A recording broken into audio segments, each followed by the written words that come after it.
Hello, I'm Joe Rossi. I'm going to spend the next few minutes with you on how to make money selling produce. The first point is how to display your product when you only have a small space. So let's go inside and get started. If I was working with this much space, I would pick items based on how much you're going to sell, volume, and I would pick items that are low perishability, items that'll hold good for a long period of time on your display. Potatoes is a high volume item, and it actually holds up really well.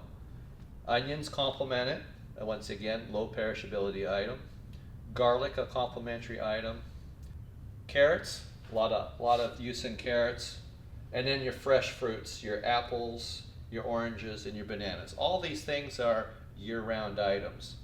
To add some fun to your display, if you have room, add an item that your customers might like. Or add some seasonal items. The green beans are actually a seasonal item. Those are really good during the summer. And strawberries.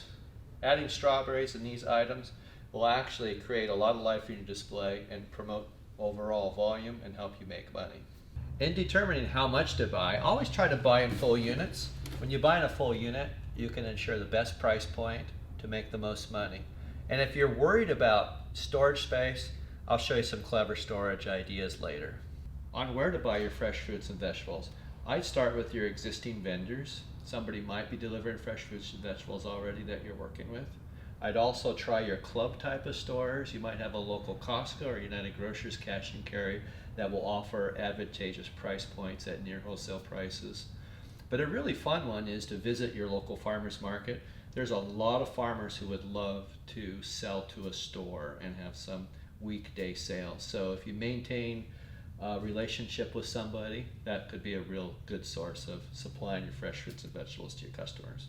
As an example on what we would actually price something out at, if apples are 25 cents each and we times 3, that's 75. If the apples are a bigger size, you could even round the item up to $1 or drop it 2 for $1.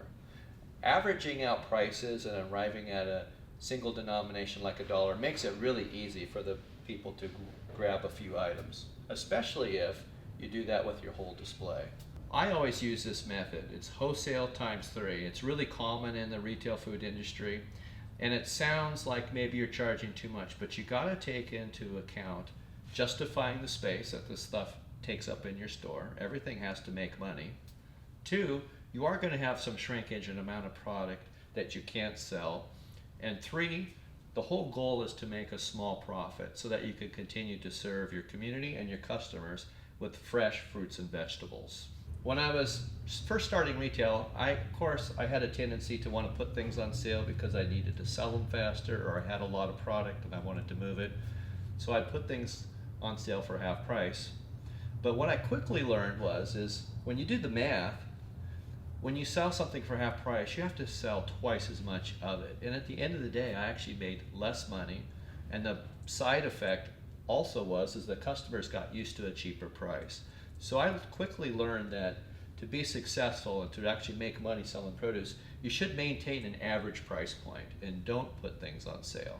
Customers like to feel like they have a full display to pick from and they had first pick. So you always want to group your items up heaping full, and you want to project abundance. Now, some clever ways to do that so you don't have to actually display a lot of stuff is your baskets are low, so there's a lot of ratio between product that the customers see and what's in the basket. And you can even pad up the bottom of the baskets. Not only does this preserve your product from getting bruised, but it also projects abundance. You could take the same amount of product and have it heaping full, or you can have your displays level, but always keep things heaping full. One other aspect of a really good display that will help sales is adding a vertical dimension. Even on a display like this, even though it's on a table, you'll notice that I stepped it up from low, medium, to high heights. That actually makes it more impactful because from a distance, it's more viewable. And once again, the feeling and look of abundance in the baskets, not just crown baskets, but as it's stepping up in the back. One other clever idea, if you have a corner, you could have a nice vertical floor display that steps it up, takes less space, and actually adds more dimension elements in your produce display. And I always try to visualize my product as on a flow from your storage area to your retail space to your customer basket and out the store. So to keep it flowing makes you more money. And there's some pitfalls to stay away from. The first one is don't display bad product. You really want to take product off your display that isn't a good representation of what you're selling, because you'll restrict product flow. I call it clogging the pipe. And you don't want to clog the pipe, because if you clog the pipe, everything here is going to age. You want it to keep it flowing. Keeping it flowing keeps it fresh. My dad growing up through the Depression, and me as a young man growing up on the farm and doing retail, I noticed my dad would like to put things on top of the display. He'd want to sell fast. But if you put something on top of the display that doesn't look that good, it's going to be a reflection on your whole display. And I noticed at the end of those days, we actually sold quite a bit less of a certain item. And you certainly will sell less overall, because it, once again, will be a reflection of everything on the display. My daughter Gabrielle, now that we have retail staff, she'll tell people on our staff, if you wouldn't give it as a gift and be happy with it, you shouldn't really have it in your display. At the end, you actually will make more money taking some product out of your displays. Bagging items does a few things. One is it increases your rotation. You can take a few items off the top that maybe will go bad in a few days but are really good now. You put them in a bag, and you can maintain your price point and have a slight discount for the bag. Bags are preferential to a lot of customers. In fact, I noticed that bags will outsell bulk sales 3-to-1. And there's a few reasons for that. One is the product looks and is perceived as being untouched to the consumer. It's more convenient. People can grab it and go. The combination, though, of bulk and bag actually increases overall sales, because more people are actually apt to buy a bag if there's a nice bulk display in front of it. So the combination works really good together. Other ideas to keep your display looking nice and increase product flow are samples. Samples greatly enhance sales. Sales will double or triple with sampling. Also, you might want to share some of this with your employees. Not only will your employees like you, but they're going to benefit by increased product knowledge and willingness to engage your customers on ideas and things to do with the vegetables. Last, we've already pre-calculated our shrinkage, which is the items you're not going to sell in our pricing formula. So now that you're buying wholesale fruits and vegetables, you can actually bring some home to your family, because it's all about keeping it look nice and keeping the product flowing to make the most money. One area to help you with sales that often gets overlooked is really clear and concise signage. You really want to have your items displayed clearly marked with prices. There's a large percentage of customers that will be afraid to ask for prices and actually will be less tempted to buy your item.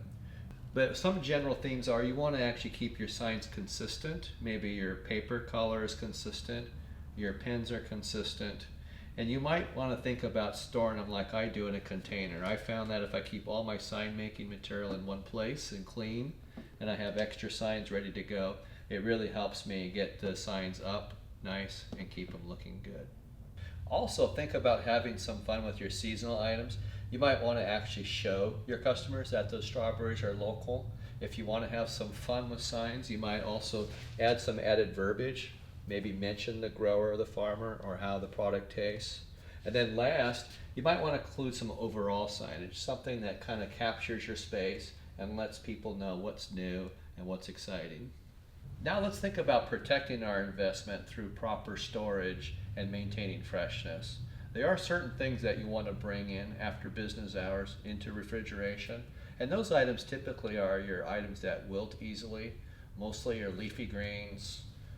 Here, for example, I would bring in the jalapeno peppers, the local green beans, carrots, some of your fresh fruit, local fruit items, and to maintain crispness on apples, I actually do like to store the apples overnight in refrigeration. Also, the things you leave out, if you cover them with a cloth, it'll do two things. It'll prevent some dehydration overnight, and also keep the light off the potatoes, which are light sensitive and will turn green if left exposed. All fruits and vegetables suffer age through dehydration. So even items we bring in refrigeration at night, should be hydrated really well and kept moist. We can accomplish that through damp cloths over the top, restricting some air movement, and also using sealable containers. Sealable containers are nice because they maintain their moisture, and you'll also want some separation between your items that produce ethylene gas. Most of those are your fruit items that will actually turn your leafy greens and like items yellow over time. Even things like the green beans, I would keep in sealable containers and separate. Now that you have something fun and exciting, think about sharing it with your community. Have an A-frame sign outside your store that advertises fresh fruits and vegetables, but be specific, because if you have something that says fresh local strawberries, that's more apt to get customers in your store. And also engage your customers. Ask them for items that they want to see, and actually listen for items when they mention they're looking for something. Also, build anticipation. If you have some signage that says fresh local corn is coming soon next week, you actually give them a reason to want to come back and think about returning as a return customer. To recap, the major points to be successful and make money selling fruits and vegetables are: always price it around 3 times wholesale, project abundance, keep the product moving like it's flowing through a pipeline, take it out before it looks like it needs it, use really clear and clean signage, always including the pricing, maintain freshness by storing it correctly and keeping your product hydrated, build excitement with your customers and engage them. The whole goal is to make money selling fruits and vegetables and have fun.